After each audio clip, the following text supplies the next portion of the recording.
Interposar denúncies és una de les tasques que tenen els Mossos d'Esquadra de trànsit. Tot i no ser parola única, els policies d'aquesta divisió denuncien que en el dia a dia només se senten valorats pels seus superiors pel nombre de denúncies que interposen. Fet més denúncies o menys, doncs,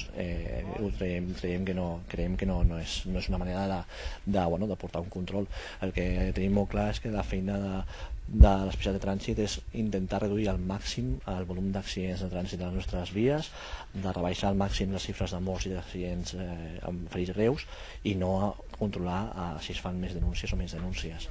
Així ho ha denunciat a l'ACN el mateix sindicat, que fa uns mesos ja va liderar al conjunt del territori la protesta de no multar les infraccions lleus a les carreteres per tal de reclamar al Departament d'Interior més material d'equipament personal i altres recursos per poder dur a terme amb garanties la seva feina. La iniciativa, que compta ja amb el suport dels 4 sindicats dels Mossos, tot i que és negada pel Departament d'Interior, està aconseguint, segons el sindicat, els primers resultats amb una reducció en alguns casos de fins al 50% de la recaptació per multes. És el cas, per exemple, de la demarcació de Barcelona, on asseguren que s'han passat d'imposar entre 150 i 200 denúncies a una cinquantena al dia.